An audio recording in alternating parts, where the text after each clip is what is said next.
everyone, it's Zara here and welcome back to my YouTube channel. Guys, it is finally time. The get to know me Q&A about me is finally here. So a couple of weeks back I reached out across all my different social media sites asking you guys, what do you want to know? And you did not disappoint. Very interesting. Some of you guys did not hold back and I appreciate that. Don't worry, I will be answering it. There is more to me than just being a nurse. Like, I do have a life outside of nursing and there is a lot that I haven't actually shared with you guys, but hopefully through this Q&A style video I will be able to do that. So yes, let's just get straight into the video.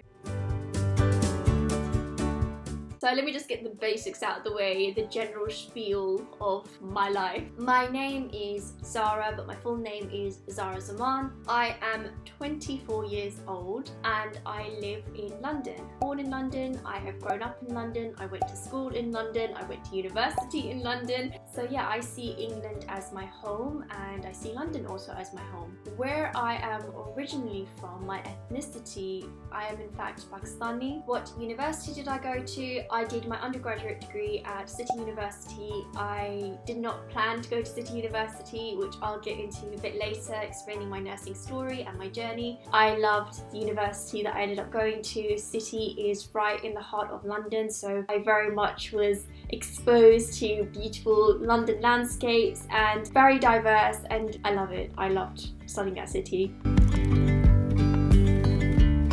I got asked a lot of nursing related questions, so I'm actually going to do a separate nursing Q&A video at some point in the future, but I've answered the ones that are generally more aimed specifically at me. So yeah, let's go through them. What inspired you to become a nurse? Why did you become a nurse? How did you become a nurse? So this story is a very personal story and I've never actually shared this on my social media sites before. So here is my story. When I was 18, I had originally applied to study politics and economics at university. I enjoyed maths and I was good at maths, and politics because I was involved in a lot of youth parliament work. I really enjoyed studying politics as well as an A-level at sixth form, and it just naturally felt like the right choice to make going forward with university. So the summer where I had finished all of my A-level exams, and it's like this month period that you have to enjoy and rest before you get your result. That month was a very stressful, soul-searching month for me because I kept having these thoughts where I did not want to go to university to study the degree that I had originally applied for. I thought if I'm going to dedicate the next 3 to 4 years of my life studying a degree to lead onto a career that's going to be like my life career, something that I'm going to do for the rest of my life, I want to find some sort of meaning through that. And so I decided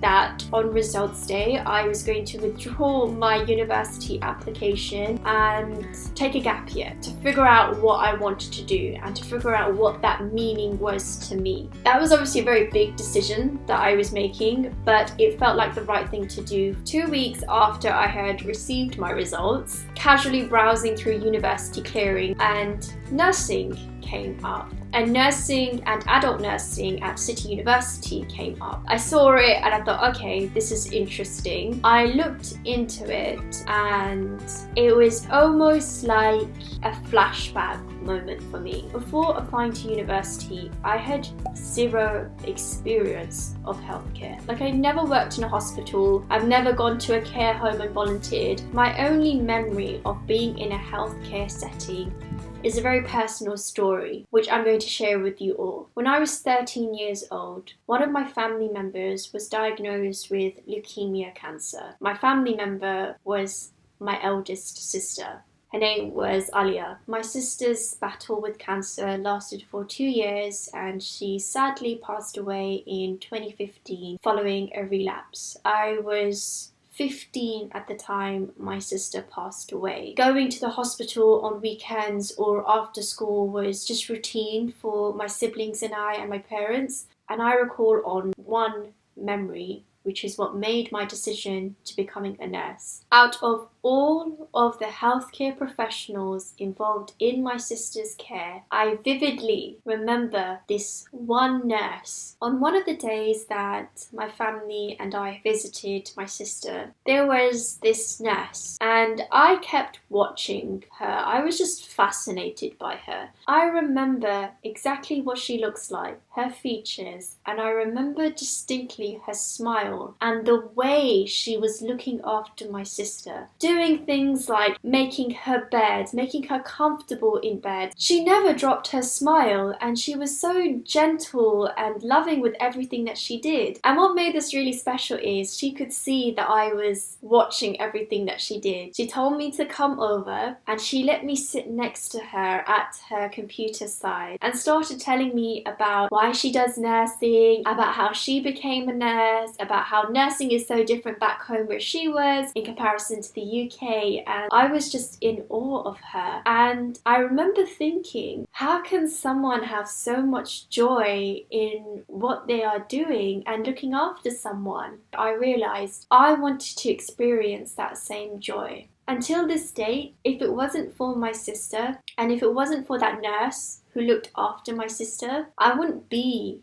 who I am today. Being a nurse is my way of honoring my sister. And so I made the decision when I saw adult nursing in clearing, and I applied. I went for the university interview, I did all of the exams, and I got in, and I haven't looked back since. So yeah, that is my nursing journey, and that is what inspired me to become a nurse. Let's move on to some other questions. What was my first job as a newly qualified nurse? I have always loved surgery. I applied for a general surgical nursing post in a non-elective ward. General surgery, trauma, orthopedics, urology, sometimes even some step-down neurology cases and step-down ICU cases as well. And I worked there for about a year and a couple of months before I was redeployed to intensive care unit. And I loved the ward that I was working on. I had a great manager, a brilliant team,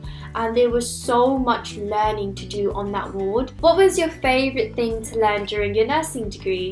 This is a nice question. I really loved the simulation practices that we had as part of the degree. That is where we got to learn how to apply what we learned in textbooks, in lectures, actually to practice. And I always thought that was a really cool thing about working in a healthcare related degree, is that we have these simulation practice sessions where we get to practice a skill with a dummy, and you're in a controlled but safe environment. What did I find most challenging about nursing school? Perhaps dealing with difficult mentors. The thing is, you don't pick your placements, you don't get to pick who your mentor is. You are allocated, and you are allocated to a mentor. And the problem happens when you are allocated to a mentor who unfortunately you either don't get along with, or you find that there is a personality clash. You're gonna come across people you don't get along with. Like, that's just the truth of it. It's not something you can necessarily change. I think everyone will go through it at some point. Take it as a learning opportunity. It's just unfortunately sometimes how it is. How have you been coping during the pandemic? So I made a video about how I cope working during the pandemic not too long ago, and that was in response mainly to the first wave. As of this year, UK entered into a second wave, and I was again redeployed to intensive care unit. I have found this second wave a lot harder than the first wave. There are a number of factors to do with that. I think the biggest one is just general fatigue from non-stop working. Nurses, doctors, anyone working as part of the NHS, we have literally been non-stop since last year, March 2020. It's been a very intense time for us, and for individuals like myself who have been pulled away from our specialties to go and work in high-risk COVID environments, critical care environments that's not our normal. Very overwhelming, it's very intense. How I've coped during this time, I've just tried not to be too hard on myself, do the things that I enjoy in my spare time, and really resting. Resting is the best thing for me to do. That's what I keep trying to remind myself to do as well, but it has been difficult. At any point in your career, have you regretted choosing nursing, and why? No, I have not regretted choosing nursing, and I think it goes back to my original story about what inspired me to become a nurse and what is my initial reason for becoming a nurse. I feel like at times where I have struggled, where it has become really difficult, or I have questioned myself, like, you know, can I do this? Like, this shift is really tough. Like, can I keep doing this? Those are natural emotions to feel, and anyone can feel that in any profession you work in. It's just important at those times to remind yourself why you did it in the first place. So to go as far as regretting choosing nursing, no, that thought has not crossed my mind, and I pray it will not ever cross my mind either. Did you ever get squeamish on clinical days during training? Love this question, because the answer is absolutely. Let me tell you a story, guys. On my very first placement, so I was a first year student, on my second day of placement, my mentor had arranged for me to go to theatre, shadow for the day, to see some cardiac surgery and some thoracic related surgery as well. So I was in like the prep room where the anaesthetist basically will anaesthetize the patient. I was watching this anaesthetist and they were inserting an arterial line to the patient. Whilst I was watching, and this is the first time I'm ever watching this, I remember blood had come out. Now, for someone who's on their second day of placement and is technically seeing blood for the first time and of this level, I was just watching, like, you know, this blood come out of the patient, and for some reason I started seeing black spots. And I started feeling a little bit dizzy. And I'm thinking to myself, oh, what's going on here? I realised, oh my god, I'm about to faint. I'm about to faint any second now in front of all of these doctors and nurses and the patient who's just being anaesthetised. What am I going to do? So I did the rational thing that anyone would probably do in that situation, and I put myself in the recovery position. I literally squatted, put my hands around my head, and I just sat on the floor. I knew everyone was busy at this point, so they're not going to like take notice of me. But there was a nurse that was there, and she looked at me and she went, "Are you okay?" And I went, "Yeah, I'm fine, I'm fine." I didn't even want to say I was dizzy because I just felt so embarrassed at that point, but I just knew if I don't do this and if I don't reverse the situation that I'm in right now, I'm going to be doomed. As soon as the patient was prepped and they had gone through to the operating theatre, the other nurse goes to me, "Oh, do you want to go to the staff room?" So I went to the staff room, and the first thing I did was I just went and threw myself onto the chairs, and I was just laying down there trying to like gain consciousness. And she came over to me and she had a glass of water in her hand, and I drank the water and I said, "Yeah, I felt a bit dizzy. It's my first time being in theatres. I had never seen blood like that before, and I didn't ever think that I was this sensitive to it." And then she started laughing. She goes, "It happens to everyone. Don't worry. Just drink some water, have a bit of rest, and when you're ready, come back to the operating theatre so you can see the cases." So I did exactly that, and actually it was a really great day. I learned a lot. I got to see some really interesting cases and stuff. So yes, I have had a nursing diva moment where I almost fainted, but didn't faint at the sight of blood. Okay, let's move on to relationships and love. Do you have a boyfriend? Are you in a relationship? Are you married? I have one answer for all of these questions. At this present moment in time, making this video, I do not have a boyfriend. Therefore, I am not in a relationship. And because I'm not in a relationship, I am not married. Simple, right? So yes, that is me. What do you think is the most important quality or qualities in a relationship? Now, the person who asks this question, you want to know the good stuff, don't you?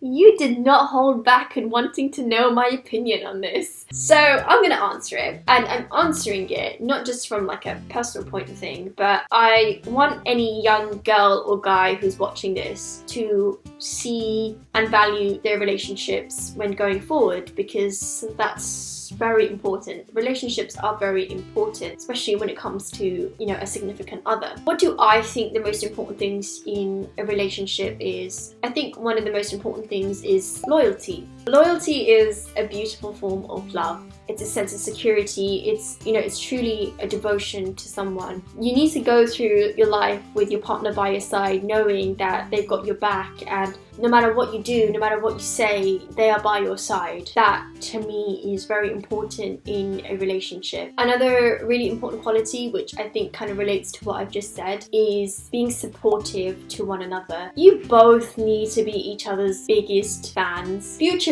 My future bae, before anyone else, has to be my biggest cheerleader. I'm already going to be their biggest cheerleader. Whatever they want to do, as long as it's not something stupid, I would love to be the person that supports them in whatever they do. And that needs to be reciprocated as well. It becomes so toxic if you're with someone who doesn't support you in the goals that you wish to achieve. Life is all about developing. Life is all about lifelong learning. And naturally in life, as you get older, you are going to grow and learn. And you can't be with someone who is going to discourage you to do things, or is like a bad vibe. Like, that's just not nice, and I don't think it's very healthy in a relationship either. Love and support one another, help each other to achieve each other's goals. There are so many other important qualities. I don't think you can ever just nail it down to one thing. But yeah, these are just some of my thoughts that I'm happy to share as well, on what I think are important qualities in a relationship. Let me know. I would love to know your thoughts on this. What are some of the important things that you find in a relationship as well? I think this is an open-ended sort of thought bubble, so it'd be great to hear what others also value when they think about relationships or companionship as well. What is my favorite food? I love Mexican food. I am absolutely obsessed with nachos. If we're going to a cinemas, I am ordering nachos with all of the toppings on it. So yes, nachos is my favorite food in the entire world, and I could happily binge eat on nachos all day, every day. What is on my bucket list? I have quite a lot of things on my bucket list. One of the things on my list is I really hope one day I will be able to go husky sleigh riding.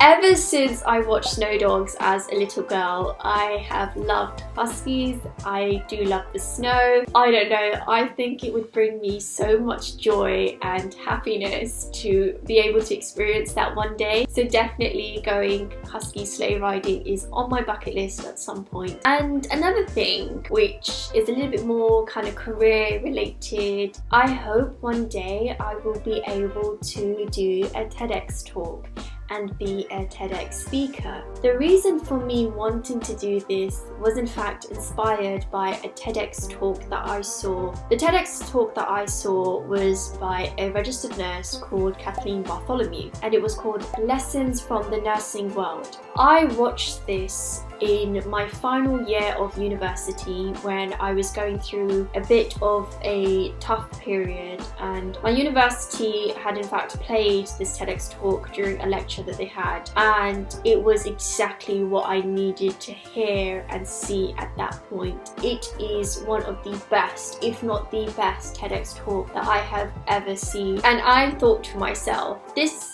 woman has the power to use her words to help me, right? To help me in this situation. It will be amazing to do the same for others in an area that I'm passionate about or educated enough to speak about, and hopefully I can replicate that feeling for someone else. So hopefully one day I will be able to do that, and that would be amazing. What is your favorite TV or Netflix show? I love Ertugrul. This is by far the best show I have ever watched so far, and probably nothing will be able to top it. Okay, maybe Osman, but I'm nowhere near that yet. I'm still on season 3 because these seasons are very, very long and it's taking me a while to get through them, but there's so much wisdom and beautiful teachings in Ertugrul. It's not like any other show that you'll watch. It's based on true events. It has a lot of Islamic lessons in there. There are definitely other Netflix shows that I have watched and I do love and enjoy, but my favorite is Ertugrul. What is your favorite film? My favorite film of all time, without a doubt, is Guardians of the Galaxy. If Guardians of the Galaxy is on, I'm watching it. Even if I have just watched it recently, I will watch it again. That is how much I love the film. It's so funny, it's brilliant, the characters are brilliant, like Groot. Name me a more iconic character. He says only 3 words at a time. That is his script. That is his lines. And he kills it every single time. I love it. That is my favorite film. So guys, that is all the questions that I have got here. I hope you've enjoyed, and definitely leave some contributions down below. I would love to know your thoughts on some of this. I'd love to know what you think on some of these questions and share your thoughts as well. I will see you guys in my next video. Take care and stay safe.